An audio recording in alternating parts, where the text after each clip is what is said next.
Welcome everyone to part 2 of solving equations. So let's go, we'll be working out some questions. The first type of questions will be those equations where we have an unknown on both sides. Here's the first problem. 9d plus 5 is equal to 7d plus 9. So we realize that we have the variable on both sides of the equation. How do we work out a problem like this? Yes. So we need to get both variables on one side of the equation, and then we can solve for d. We either need to get rid of this 7d from the right-hand side, or move this 9d from the left-hand side.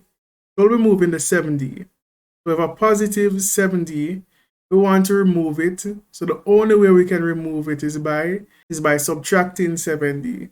And remember that what we do on one side of the equation, we have to do it on the other side. So if we subtract 7d on the right hand side, we have to do it on the left hand side. So 7d minus 7d will give us 0. So we're left with 9. And 9d minus 7d, both of them are like terms, so we can simplify. 9 minus 7 gives us 2. And we write back our variable, which is d. Write back our plus 5. And then it's smooth sailing from there.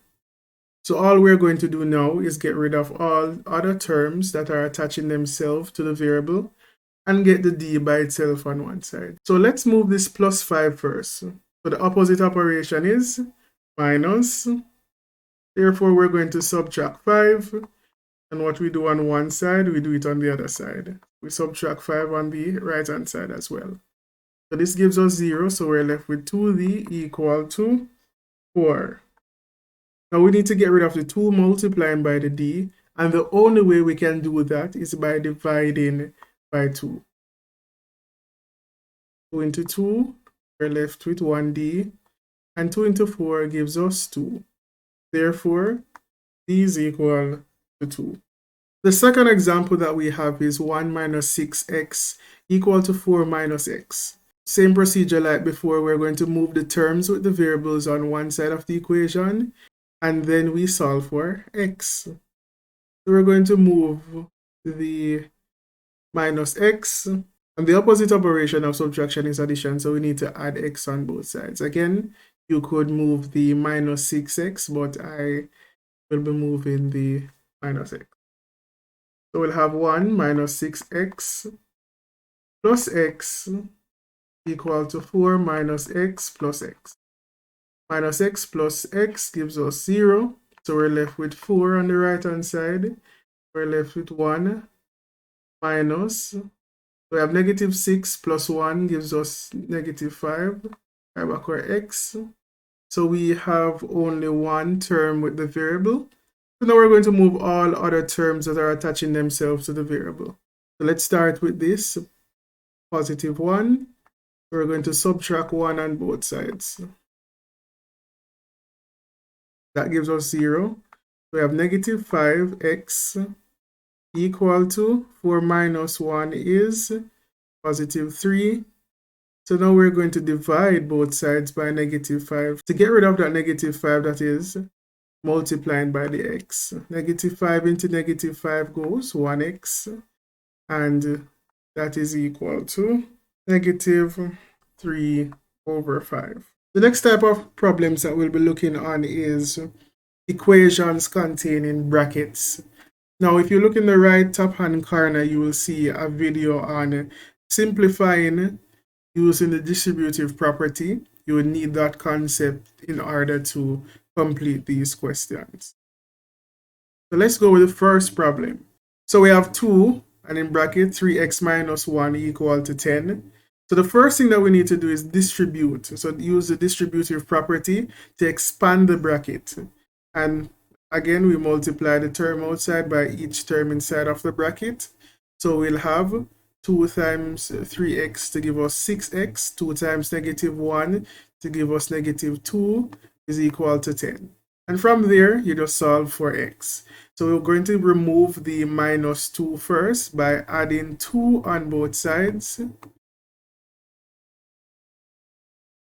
So minus 2 plus 2 gives us 0. So we're left with 6x is equal to 12. And now we want to get rid of this 6 multiplying by the x. So we divide both sides by 6. X is therefore equal to positive 2. And the final question that we will be doing today, we see that we have two brackets here, but it is the same concept. First thing you always do once you have brackets, you expand the brackets. So 5, we're multiplying the 5 times each term inside of the bracket, and we'll multiply the 13 by each term inside of the bracket. So we'll have 5 times 5a to give us 25a. 5 times positive a to give us positive 40 equal positive 13 times positive 9 to give us positive 117, and positive 13 times negative 4a to give us negative 52a. So we expanded the bracket. Now we realize that we have the variable on both sides of the equation. So we need to get both of them on one side. So I'm going to move this minus 52a by adding 52a on both sides. So I'll have 25a plus 52a plus 40 is equal to 117 minus 52a plus 52a. So this will give us 0. So we're left with 117 on the right hand side. 25a plus 52a gives us 77a, right back over plus 40. Now we have only one term with the variable, so we're going to go ahead and get rid of all of these terms that are attached to themselves. So we're going to first move the 40 by subtracting 40 on both sides. So we'll have 77a plus 40 minus 40 is equal to 117 minus 40. This will give us 0. So we have 77a is equal to 117 minus 40 gives us 77. 77 divided by 77 will give us a equal 1. A is equal to 1. Thank you for watching. Remember to like, share, and subscribe. And stay tuned for more math content.